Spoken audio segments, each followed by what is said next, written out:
Middle ઇસ્ટમાં ચાલી રહેલી પરિસ્થિતિ વચ્ચે દેવભૂમિ દ્વારકા જિલ્લા તંત્ર દ્વારા આગોતરા આયોજન શરૂ કરવામાં આવ્યું છે. સંભવિત પેટ્રોલ અને ડીઝલની અછત ન સર્જાય અને ખેડૂતોને સમયસર ડીઝલ મળી રહે તે માટે ખંભાળિયામાં ખાસ વ્યવસ્થા ઊભી કરવામાં આવી છે.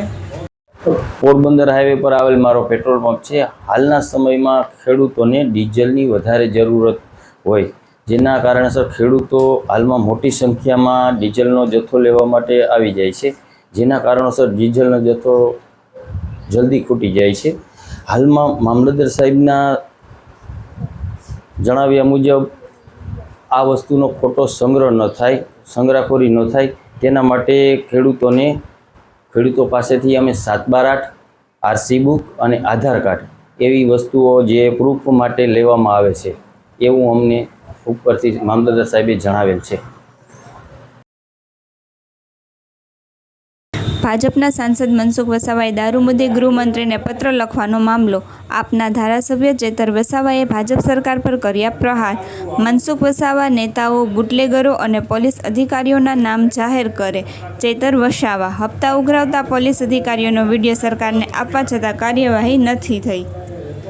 વેચાય છે ત્યારે મોડે પણ મનસુખભાઈ વસાવા જાગ્યા છે ત્યારે આનંદ થાય છે. અમે અનેકવાર ભરૂચ, નર્મદા, છોટાઉદેપુર, દાહોદ દારૂની ગાડીના પેટ્રોલિંગ કરતા પોલીસ અધિકારીઓના વિડીયો અને દારૂના કોઠા ઉપર દર મહિને હપ્તા લેવા જતા પોલીસ અધિકારીઓના સીસીટીવી ફૂટેજ પણ સરકારને આપ્યા છે, જાહેર કર્યા છે. પણ સરકારે એ પોલીસ અધિકારીઓ પર, એ બુટલેગરો પર કોઈ પણ જાતની કાર્યવાહી કરી નથી. ત્યારે મનસુખભાઈ વસાવાનું કહેવું એવું છે કે કેટલાક રાજકીય નેતાઓ, બુટલેગરો અને પોલીસ અધિકારીઓ બધા સાથે મળીને આ પ્રકારની આખી પ્રવૃત્તિ ચલાવે છે. ત્યારે પહેલા તો મનસુખભાઈ એ રાજકીય નેતાઓના નામ એમની પાસે હોય તો જાહેર કરે, બુટલેગરોના નામ જાહેર કરે, પોલીસ અધિકારીઓના નામ જાહેર કરે, અને એમની જ સરકાર છે, એમના જ ગૃહમંત્રી છે, જેઓ હર હંમેશ કહેતા હોય છે કે કાયદામાં રહેશો તો ફાયદામાં રહેશો. ત્યારે આ વખતે કાયદાનો પાવર એમણે બતાવવો પડશે. કોઈ પણ ચમરબંધીને છોડવામાં ન આવે એવી મોટી એ લોકો ફાંકાઓ, ગુલાંગો ફૂંકે છે. ત્યારે આ વખતે ચમરબંધીઓના નામ મનસુખભાઈ આપે છે, એમના પર કાર્યવાહી કરે એવી અમારી પ્રબળ માંગ છે. સાથે મનસુખભાઈ વસાવાને એ પણ હું યાદ દેવડાવી દેમ કે આ વિસ્તારોમાં હમણાં જે ચૂંટણીઓ હતી એમાં ભાજપના નેતાઓ દ્વારા બુટલેગરોને અમે તમને કહેવામાં આવ્યું કે ખુલ્લામાં તમે ધંધો કરજો, અમે તમને ધંધો કરવા દઈશું, પણ અમારા ઉમેદવારને જીતાડજો અને રેગ્યુલર અમારું ભરણ અમારા કમલમ સુધી પહોંચી જાય એવી અહીંના ભાજપના નેતાઓએ બુટલેગરોને કીધું હતું. ત્યારે અમારી લાગણી ને માગણી છે, ગુજરાતની જનતાની માગણી છે કે મનસુખભાઈ વસાવા પર જેટલા પણ રાજકીય નેતાઓ, જેટલા પણ બુટલેગરો, પોલીસ અધિકારીઓ જે આ પ્રકારના ધંધાઓ કરે છે, એમના નામ હોય તો જાહેર કરે અને એમની સરકારમાં એમના પર કડકમાં કડક કાર્યવાહી કરાવવામાં આવે.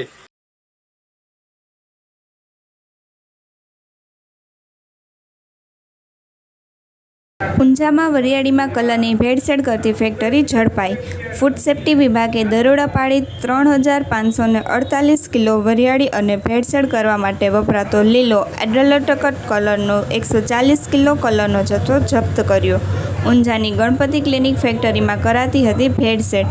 આરોગ્ય મંત્રી પ્રફુલ પાનસેરિયાએ આપી હતી ફૂડ વિભાગને સૂચના. ગાંધીધામ ફરજ બજાવતા બીએસએફ જવાને કર્યો આપઘાત. પોતાની સર્વિસ રાઇફલથી પોતાને ગોળી મારી આપઘાત કર્યો. ગાંધીધામ બીએસએફની 90 બટાલિયનમાં ફરજ બજાવતો હતો જવાન પંકજ લખુભાઈ મેમાકિયા નામના જવાને કર્યો આપઘાત. મૃતદેહને પોસ્ટમોર્ટમ માટે જામનગર મોકલવામાં આવશે. રાજકોટમાં સૂર્યપ્રકાશ સ્વામીના નિવેદનને લઈને બ્રહ્મ સમાજમાં રોષ. માંડવીના ધાર્મિક કાર્યક્રમમાં ભૂદેવોને લઈને કરાયેલા નિવેદનથી વિવાદ. ભૂદેવો ભીખ માંગે છે નિવેદન બાદ રાજકોટના બ્રહ્મ આગેવાનો લાલધૂમ.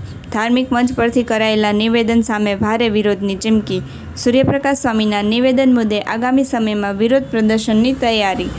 બ્રહ્મ સમાજે નિવેદનને અપમાનજનક ગણાવી કડક કાર્યવાહીની માંગ કરી. રાજકોટમાં બ્રહ્મ સમાજમાં ઉગ્ર પ્રતિક્રિયા. ધાર્મિક લાગણી દુભાઈ હોવાનો આક્ષેપ. વિવાદાસ્પદ નિવેદન બાદ બ્રહ્મ સમાજ એક્શનમાં. વિરોધ વધુ ઉગ્ર બનવાના એંધાણ. કેન્દ્રીય મંત્રી મનસુખભાઈ માંડવિયાની પત્રકાર પરિષદ. રોજગાર સર્જનને લઈને કાર્યક્રમમાં ઉપસ્થિત રહ્યા કેન્દ્રીય મંત્રી મનસુખ માંડવિયા. દેશમાં 3 કરોડ રોજગારનું સર્જન કરવા માટે યોજના કાર્યરત છે. રાજકોટમાં રોજગાર માટે અનેક તક ઊભી થઈ રહી છે. ઉદ્યોગકારો સાથે આજના કાર્યક્રમમાં સ્કિલ અને ટેકનોલોજી સાથે રોજગારી અંગે સંવાદ થઈ રહ્યો છે.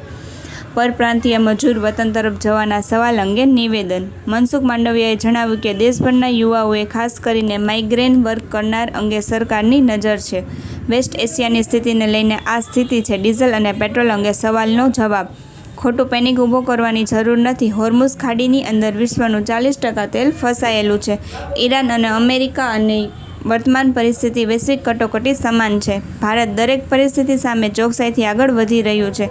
ગેસ અને પેટ્રોલ ભારત તરફ આવી રહ્યું છે. વડાપ્રધાન આ બાબતે સતત કાર્યરત છે. આપણે તેલ બચાવવા આપણે કામ કરવું જોઈએ. રાજકોટની ખાનગી હોસ્પિટલમાં દર્દીના પરિવારજનોનો હોબાળો. દીપક ઝાલા નામના યુવકને છાતીમાં દુખાવો ઉપડતા સારવાર માટે લાવવામાં આવેલ. 2 દિવસથી સારવાર કરવામાં આવી. પરિવારજનોનો આક્ષેપ. છાતીના તકલીફ હોવા છતાં કિડની સારવાર આપવામાં આવતી હોવાનો આક્ષેપ. પરિવારજનોનો આક્ષેપ. ડૉક્ટર બેદરકારીથી મોત થયું. પરિવારજનોએ હોબાળો મચાવ્યો.